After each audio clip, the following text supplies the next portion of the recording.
You know that powerful phone in your pocket? Or the laptop on your desk? The servers that literally run the internet?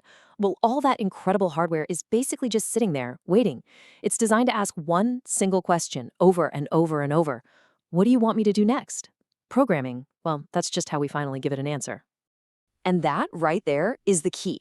Computers can do some truly amazing things, but only after we've taught them how. And to do that, we've got to learn to speak their language. It's a whole lot easier for us to learn their super precise way of thinking than it is for them to figure out our messy, kind of vague human way of talking. So, the first and most important thing you have to wrap your head around is this.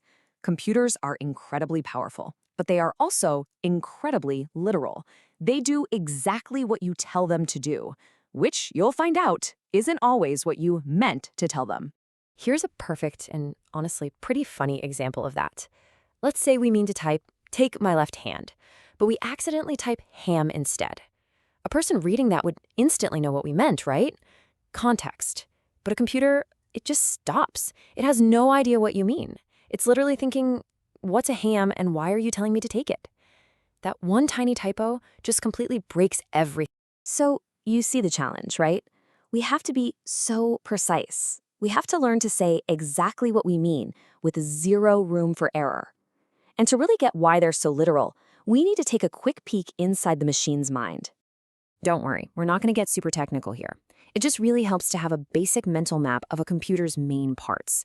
Think of it like knowing the layout of your workshop before you start building something. Okay, first up, you've got the CPU, the Central Processing Unit. Think of this thing as the ultimate workhorse. It doesn't have any of its own ideas. It just grabs the next instruction you've given it and gets it done. And it does this billions of times every single second. It's just a tireless worker always waiting for its next task. So, where does the CPU get those instructions? Well, it gets them from the main memory, what most of us call RAM. This is like a super fast workbench that sits right next to the worker. It's where you lay out all the instructions and all the tools for the job that's happening right now. It's temporary, sure, but it's where all the action is. And finally, there's secondary storage. This is your hard drive or your solid-state drive. Think of this as the permanent library or the big warehouse. It's where all your programs and files live, even when the computer's turned off, just waiting to be moved over to that workbench to get started. So let's just trace that flow real quick. When you click on an app, it gets copied from its permanent home in the warehouse, that's the secondary storage, onto that fast workbench, the main memory. From there, the CPU can just grab the instructions one by one and execute them at lightning speed. And this is where you come in. As the programmer, your entire job is to arrange those instructions perfectly on that workbench, the main memory. You are the architect. You're the one who sets up the whole to-do list for that tireless CPU to follow. Now, arranging all those instructions might sound really complicated, but here's the big secret.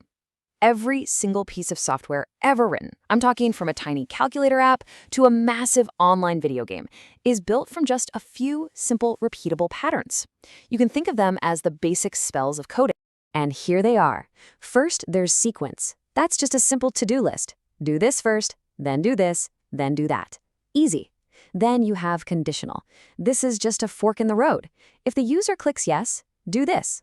And finally, you have repeated steps, which is just telling the computer to do something over and over again, a task they are unbelievably good at. And here's the real aha moment. That's it. Seriously, flying a rocket, processing your online shopping cart, it all just boils down to combining these three simple patterns in really clever ways. Okay, so as you start learning to combine these patterns, you will make mistakes. It's guaranteed. You're going to get something called a syntax error. But it is so important not to think of this as the computer telling you you're bad at this. It's just the computer's polite way of saying, I'm sorry, I'm a little confused, I don't quite understand what you just said. It's just a miscommunication, that's all. All right, so let's see how we can put these simple patterns together to do something that's actually useful, something genuinely powerful. Let's move from all this theory to a real-world example.